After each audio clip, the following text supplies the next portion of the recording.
What's up, everyone? I'm here with Ken Ellis, and after our recent video, some people said that tax exemption is really easy to get with Home Depot, and Ken talked to a couple different people and learned some more information about that, so we're going to share that with you guys. Awesome, awesome, awesome. So look, here's the deal. So when I initially did some Home Depot stuff, if you have the link, you can share the link. And when you go to the link, it basically just asks is like for general information, your name, blah, blah, blah, and your resale number. And then you hit click, and that's the end of the story. They will then come out to you and say, hey, now fax us a copy of the resale deal. And then but it's pretty easy. It doesn't take long. Yeah. However, so you have your reseller's license, and you use that to get tax exemption, a tax exempt account. However, the issue there is by doing that, that's only going to give you tax exemption in your state. So anything that you drop ship from Home Depot into your own state, obviously you won't be charged tax. Yeah, but you have to pay sales tax yourself, so you know. Yeah. Anyway. Right. Yeah. Right. If you're doing that, sure. Yeah. So the issue comes in, or the question comes in. Okay, well that's fine, but I'm probably only going to ship to my state maybe 2-3% of the time through the year. Yeah. How about all these other times where I'm shipping to the states that I don't have tax exempt or resale certificate? Now, obviously, there's 5 states out there that don't charge sales tax. So if you ever sell in those states, you're still fine. So I wanted to figure out, okay, well, then how do we get tax exempt in all the states? Now, if you asked me this any other time, I would tell you, well, it's a tough process because you have to actually go to each state and get, and I knew that. That's not something that I didn't know. So I talked to Home Depot. Not only did I talk to Home Depot, I talked to a supervisor in their tax exempt department. And when I originally spoke to him, I was told, no, you have to go and get a resale certificate in each state that you plan to ship to. So, okay, well, that's a pain in the ass. So that would take forever. Or there's CPA firms out there that'll do it for $250 a state.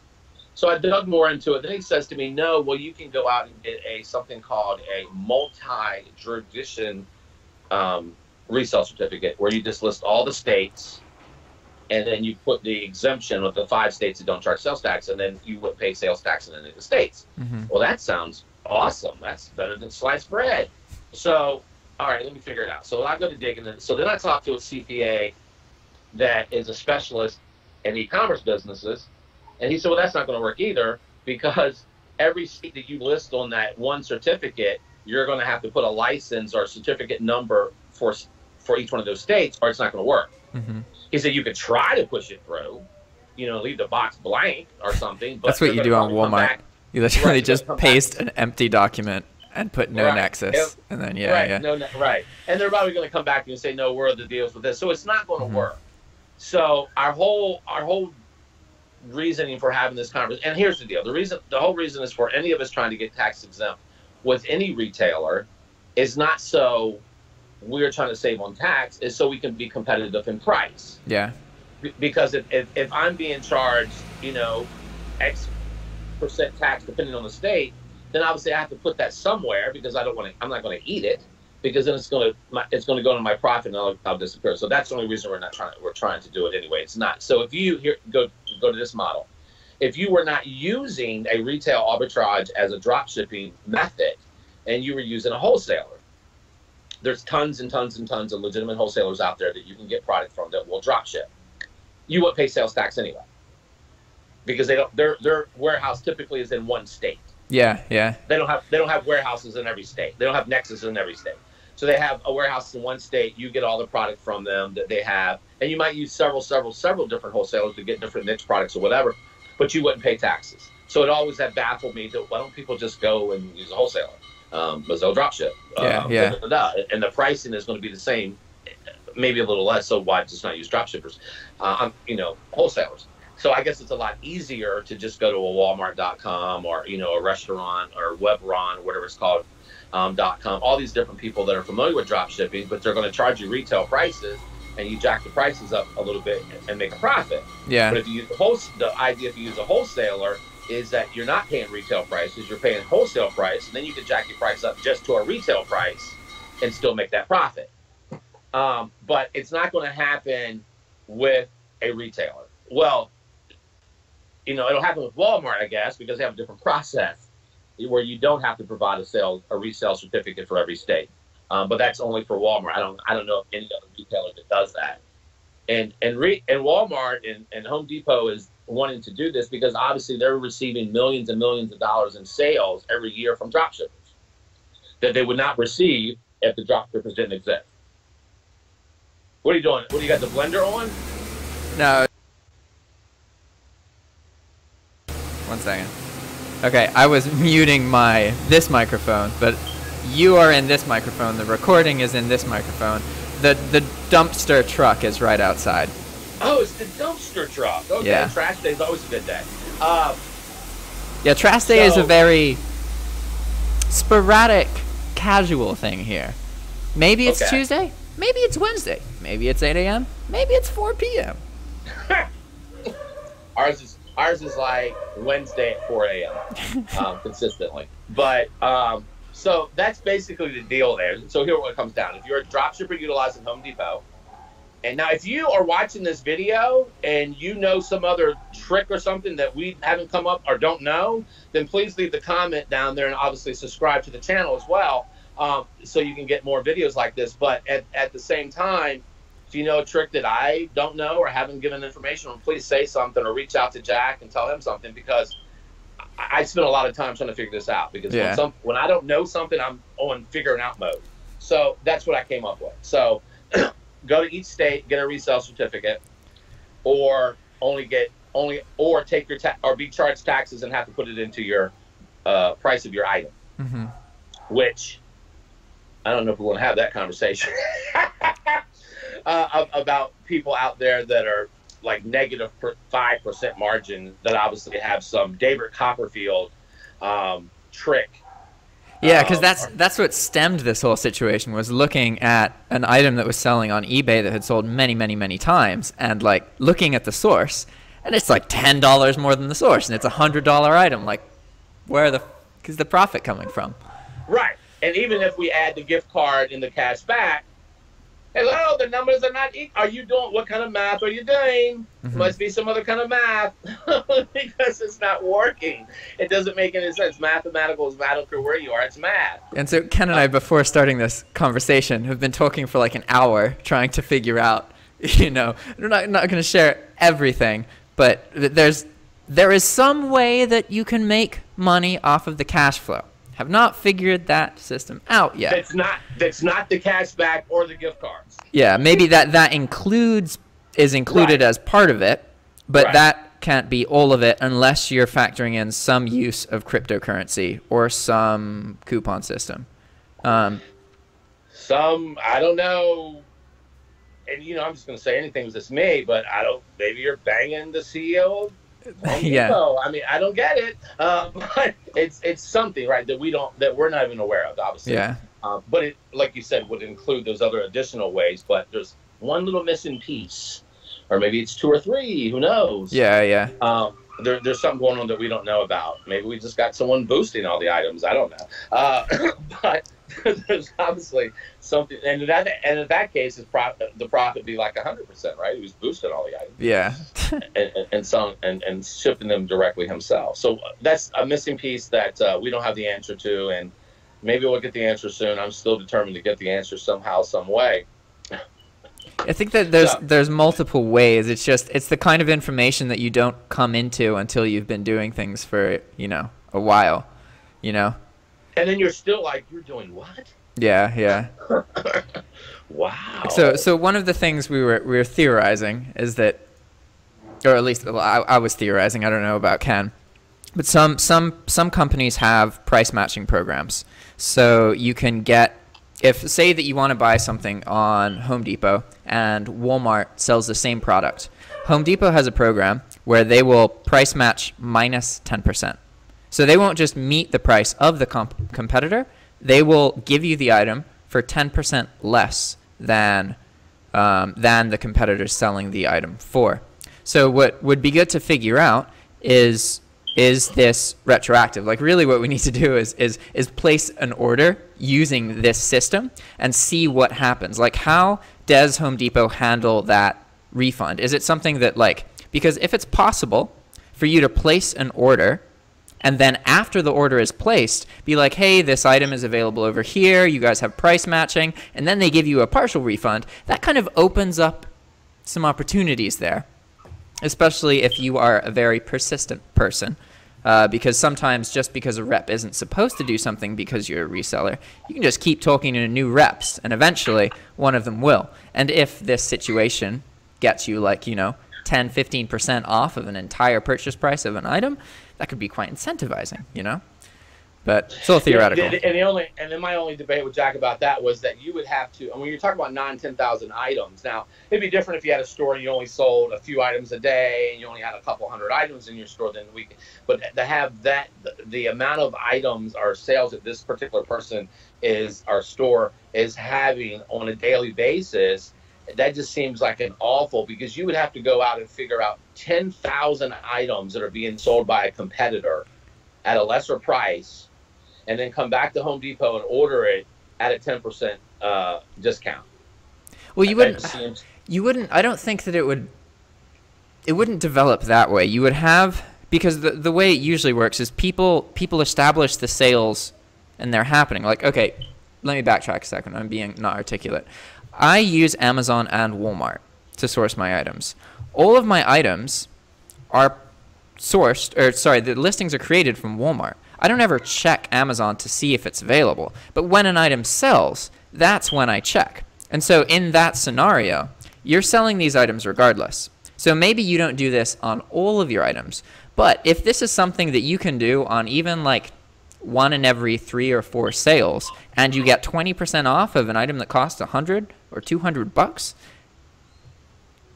you know, it wouldn't start off as you doing it to every item. It would start off with you figuring out that it can happen once, and then you're like, oh, okay, and then you check every single time, and slowly over time you develop some kind of system, you know. Or another way is, I guess you could list your items, and then when they sold, then we can go out and figure out on those each items that we've actually sold out of the 10,000 listings, you know, what can we do to get our cost down on this particular item? Yeah. Regardless if it's using this, or that, or the other, and then we could do that, and we could do that repeatedly on. But you would have to, dude, it just seems like a whole bunch of legwork that would be insane. Virtual assistance is cheap. Right, and exactly. That's the only way that you would have. Then you would have to say, okay, here, this is what we do. This is our business model. And then you'd have to have several different VAs, and you'd have to have a VA that managed them all and be like, this is what we're looking for each time. And then I guess it could be, wow.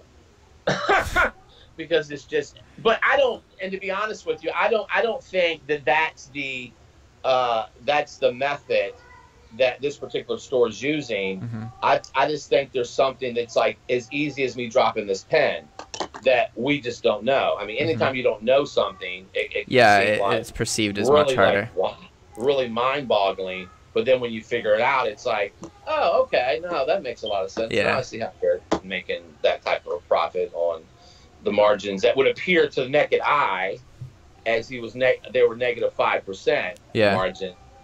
But if you actually knew some other key elements or whatever, then it would all come together and make sense. And so another thing that that I brought up is that there are programs like Paribus and Ernie. And for those of you who don't know what those are, let me go to paribus.com real quick.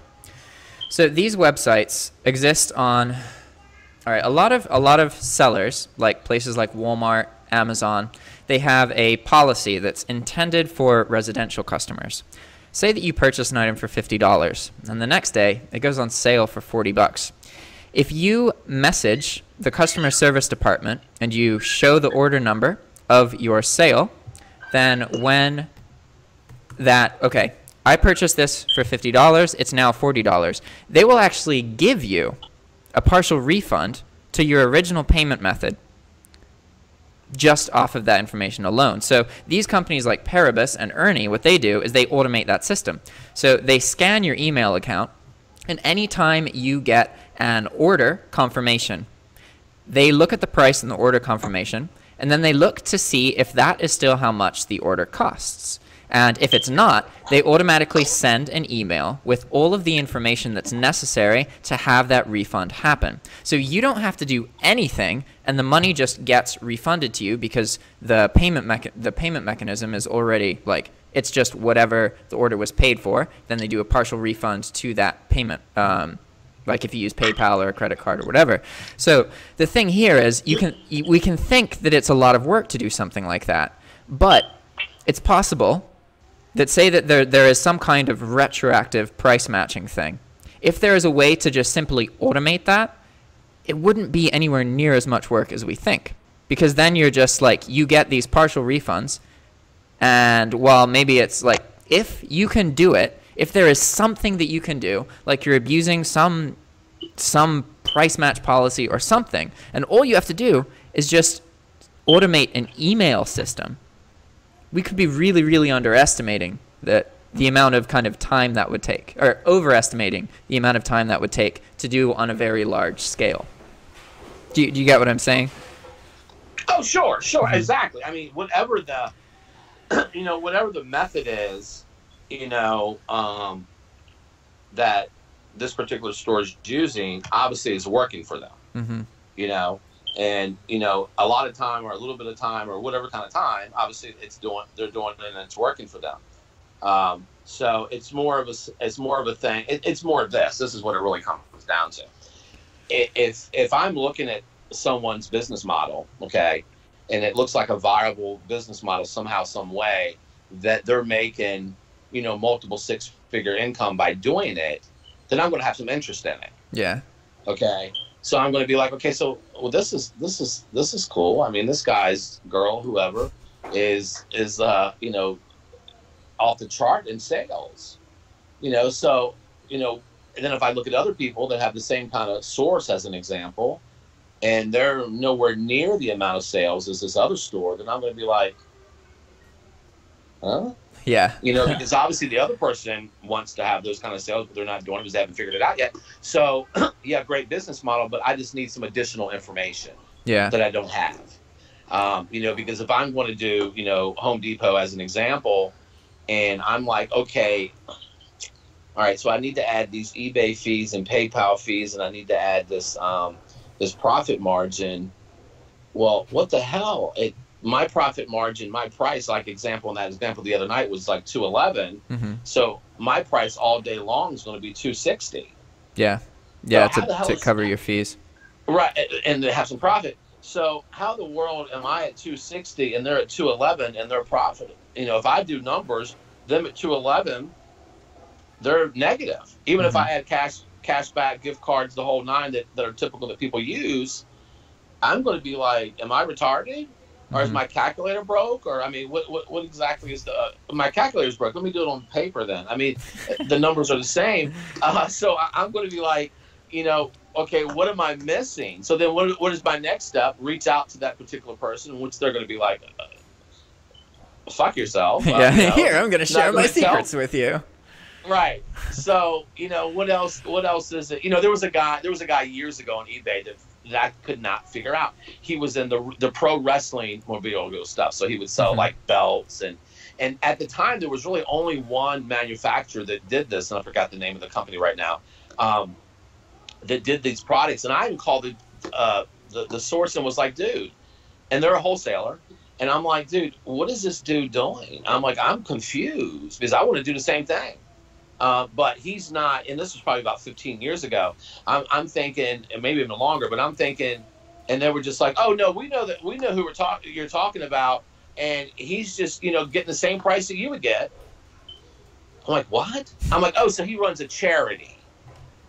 So he's selling the product, not making like no money, but I guess he's just a billionaire, and he just like selling on eBay for the hell of it, and not making any money because he's already got plenty, right? That's what he's doing.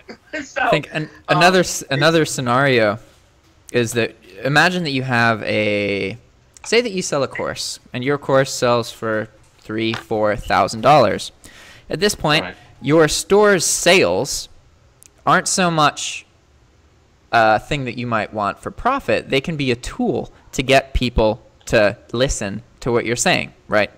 And so it's also possible that some of these stores that we're looking at, they don't exist to make money. They exist to create a sales number. If you're selling $100,000 a month, people will listen to you just because you show them a screenshot or a video showing that you're selling that much. Sure. Even though you're not necessarily earning any money. So that's another possibility here, is that some of these items we're looking at, maybe not for this particular store, but for other stores, you know, because there are stores where you look at it and you're like, how the fuck is this person making money? Sometimes if you can get those sales numbers, then people will use those numbers to, you know, you only need a course like that to sell 10, 20 times a month, and like you're making tons of money. You can afford to be losing a couple $1,000s if you're earning $30,000 from the sales number and that instant trust that people give you. And that's, you know, that's definitely really distasteful. And that's one reason I really don't like sharing, like using numbers to convince people I'm worth listening to. You know, it should always be like, I want people to expose themselves to as much information as possible, not just blindly follow me because I show them a number. Like, because anybody can do that. I have Photoshop, I have Paint. Like, you know, it's tricky. But what I do know, we were talking about that earlier, there's like so many people that have, as far as not even drop shipping, just it could be drop shipping, it could just be e-commerce, Shopify, whatever, that particular, those different business models that sell courses, that sell coaching, that sell all different types of things. Some of them are you can get for $20, $10. Some of them there are thousands and thousands of dollars. Mm-hmm. But what I figured out just is just being on the online space for so many years is that nobody, I don't care if it's a $20 course or if it's a $10,000 course, especially if they're still actively in the business. Mm-hmm. Now, it's different if they're no longer in that business and they're just teaching it. Yeah, yeah. Then they'll have nothing to lose, and then they're going to tell you everything they'll tell you. But if they're actively in the business and actively profiting from that particular business model, they're not spilling all the beans. That doesn't make common sense. They just wouldn't do it. Now, and like I said, if they're not in the business, then they could care less. And then a lot of times what happens there is a lot of those techniques are older and don't work no more. So that's why they're not in the business and they're trying to teach it. But those techniques don't work. But someone that's making now when I talk about decent money, let's talk about over six figures. They're not going to come out here, especially when they're active in the business, and say, okay, Jack, okay, Ken, this is exactly what we do, and this is how we make $3,000 a day. Mm-hmm. They're not going to do that. It's insane. Well, it depends. It depends on the industry. Because there's sometimes, like, imagine you're blogging. You can share your techniques, because if what makes you profitable is your character and your ability to write, you can share everything. You know, it's not gonna. The thing is, will that information cause your business to suffer? And if you even think that it will, which obviously with drop shipping, competition, sharing the information, yeah. With drop shipping, most people, the vast majority of people, 99.9999% of them are not going to share all of their secrets. They're going to share the interesting ones and the ones that can, you know, make people feel like they're giving value, but they probably won't share the whole story. Oh, they're not. And like I said, obviously, we're talking about e-commerce. I understand sort of the other thing. And the other thing is, if you have a business model that costs a lot of money to be in, then obviously a very, very small percentage of people are going to be able to duplicate that because they're not going to have that money. Yeah, if there's a high barrier to entry. Right. So they won't. So it doesn't matter. But if you're talking about like something like drop shipping or whatever, where the entry barrier is very low, non-existent. No, they're not going to tell you. They're not going to tell you those secrets. They're going to be like, okay, well, this is how you drop ship. You go and do this, and you go find this, and you copy and paste this, and you do this, and then you run this list, and you work on your keyword. They're going to tell you those kind of things. But they're not. Then it's like, okay, I've done all that, and if I did that exactly how you were saying, I'd be losing money. So obviously there's some nuggets there that you're not sharing that you have hidden in your pocket. So what is it? And they're not going to tell you that. Because if they told you that, then there's no difference between you and them, and then you are taken away from their business. So they're never going to share that with you. I don't care what anyone says. They're not going to share that with you. Mm-hmm.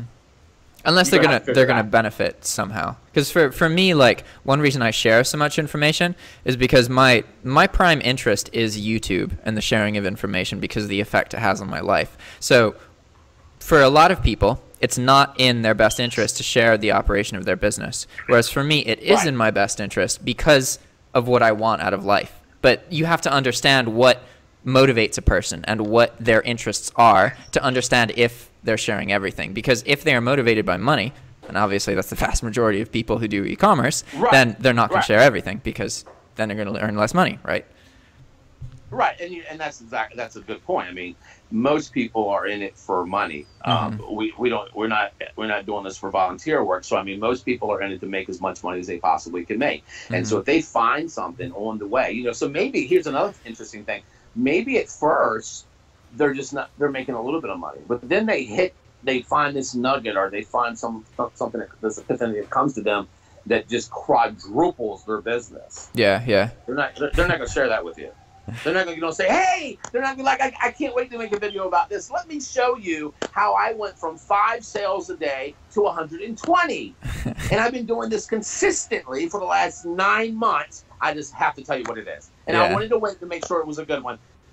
Get the fuck out of here. And no one's going to tell you that. They're definitely not going to put it on a free YouTube video. And they're probably never going to. I mean, you'd have to say, okay, I'm making $200,000 a year. Okay, well, give me $200,000 a year for this particular secret, or give me $200,000 for this particular secret. They're just not going to do it. But most people, when they sell something, a coach and a training, a program, the person that's being sold it is like, oh, I got to go buy this program because they're going to tell me everything. But they're not.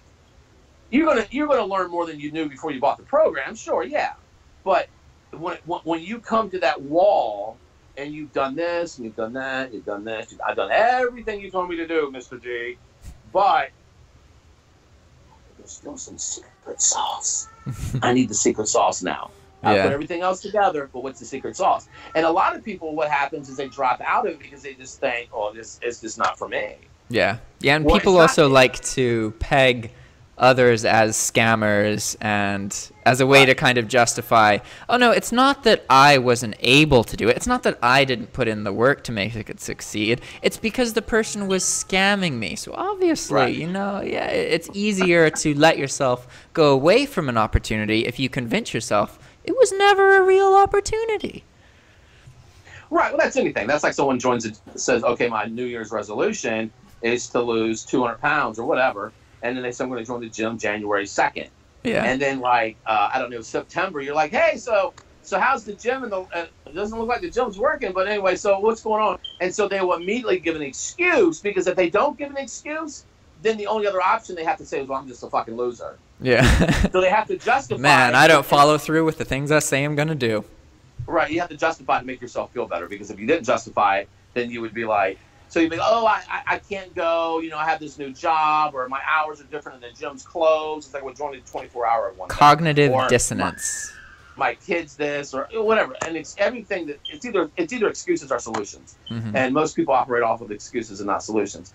But yeah, man, I mean, that's what it is. And like I said, I'm, you know, we talked for like an hour or whatever off video. You know, so my deal is, hey, I'm going to figure out what the hell this guy's doing. This person. Yeah, the title of this video is going to be theorizing about how to make sales on sales that don't make any money. I like that. Right. And so if you have the answer to that, then, you know, that's half the battle. Comment below if you know what's going on here. Right. And comment. If you have a theory, comment. There's some people that are watching this and are like, these fuckers are retarded. They don't even know. If they just knew what people are doing to be able to go that, and don't even try to calculate the profit margin on a listing, because you'll confuse yourself each time. It has nothing to do with the listing. It has nothing to do with the margin on a listing. They're doing this, they're getting 10% here, 10% here, another 5% here, another 3.5% over here. Wow, they've got like a 70% margin. Yeah, they're making a killing. You know, they got all this other thing, but we don't have that information. And, you know, hey, you know, the angels will come down tonight and give me the information, so then I'll know. Yeah, pretty much. We've established that, okay, you can make money off of cash flow alone. If you can just establish cash flow, there are ways to profit from that cash flow. But what specific ways are being used in each scenario, who knows? There's a lot of different possibilities. No, what we've established is, that's almost like it, but it's a little different. So what we established is that everyone knows, well, not everyone, but a good percentage of people know that you have to be able to price your items at a certain margin. It's very low, very thin, but we're going to make our money on cashback and gift cards. Mm-hmm. What we know that for a fact. A whole bunch of people know that. What we don't know is how are you going to price your items at a negative margin, and even with the cash gift and whatever else, you're still in a negative margin. So what we don't know is that one piece of secret sauce that some people may use. How do you make a sale on a sale that makes no money? Or how do you make money on a sale that makes no money? Even if you're using cashback and gift cards. So we can sit here and look at tons and tons of people's stores and pick them apart and be like, okay, look at this fucking guy here. Okay, so that's okay. He's making 2.5 cents a sale. So okay, if he makes sales a lot, he's selling 5 sales a day, so he makes 8 cents. So that would make a little sense. He's just retarded. But when you take someone that's just it's like me saying, okay, Jack, what we're going to do is I'm going to go out and buy 100 pair of Jordans, and we're going to pay $100 a piece for them, okay? Mm-hmm. And then we're going to go on the street and sell them for $25 a piece. What? What? It just doesn't make sense. Everything's about numbers, as I said earlier. And if the numbers don't add up, then it's okay. Well, then I don't have with the algebra problem. I don't have all. You have to know you have to know all the variables, and that can be very, very hard. There's so many possible variables. And one thing we haven't talked about in this video is the cryptocurrency thing. Because I know, like, I throw around a 10% number. Like, you can get gift cards for 10% off face value through cryptocurrency. That's just an average. You can actually get much, much, much better deals with that. The thing is that when you're using cryptocurrency, if you get scammed, you lose the money on that transaction. And it's okay, for example, there are people who will go around selling gift cards, and they'll be like, all right, hey, you're a drop shipper, and I know that you buy things from Walmart, so I'm going to sell you $500 worth of Walmart gift cards for $350. And you're like, fuck yeah, I'm going to do that. So I buy the gift cards. And then I'm like, all right, well, that worked. These gift cards actually worked. Holy shit, I'm set. And then, okay, I come back to the guy, right? All right, this time I'm going to buy $1,000 worth of Walmart gift cards for $700. Okay, cool. Months later, all right, now I'm going to buy $10,000 for $7,000. Make that payment, poof. Never see that money, never get the gift cards. And that's a whole business model for some people. It's fraud. Sure. And so I know that's happened to people that I know. So I know that there are gift card sellers who do that. And that's kind of the disadvantage with crypto is that you have to really know what you're doing. It's not a matter of like, oh, you may get scammed. It's you will eventually get scammed. So you have to be able to take calculated risks and understand what could potentially go wrong and not put yourself in a situation where you can't afford for this, like that transaction to never go through, right? Because it is, I know with absolute certainty, you can reliably get gift cards for 10% less than their face value using cryptocurrency, whether you're using a website like Paxful or you know somebody who sells gift cards. There are multiple people who will sell you gift cards if you pay them with cryptocurrency. It's all about developing your kind of network. And there's so many freaking variables out there. Well, the way it goes is there's all types of analogies. If you're spending a small amount, 500, 1,000, whatever you get to gift cards, it's not a scam. It's like playing 3-card money. If I say, okay, you can win this money, okay, so use $1. And then I allow you to know where the ball or the card is to get your $1. We'll do it with $5. I do the same thing. Here's this. We do it for $10. Then when I get up to 50, then I don't allow you anymore. Now you're losing money because I allowed you to drag you in at first to be able to think, oh, this is easy. Oh, this is so easy. I can do this. Yeah. But when I get up to that larger number, it's I'm going to flip the script because now you're screwed. And it's the same thing there. Someone will say 500, yeah, now you're sending me 10,000, thinking or 7,000 to get 10,000. Sorry, and pull the curtain. But it's all kinds of stuff that we.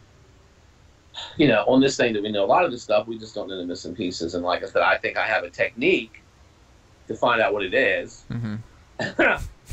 But hey, that's what it is. Yeah. All right. Is there anything else you want to chat about in the recording? No, man, we're good. Sweet. You can hit a pause, stop, whatever you want to hit. All right, guys. We will be doing more videos with Ken. So I know some of you were like, you should do more. It's planned. Don't worry. If you guys subscribe, that's awesome. 61% of the people who watch my videos are not subscribed, which really irks me because for a long time I was like, I'm not going to ask people to subscribe. They just will if they like the content. But I got to remind you guys, subscribe. Seriously. It's life-changing. It helps a lot. Just press the button. You don't even have to press the bell. You can just press the button. All right? All right, guys. See you next time. Thanks for the chat, Ken. I'll talk to you after this. I'm just going to end the recording. Ciao. Okay, cool. All right, ciao.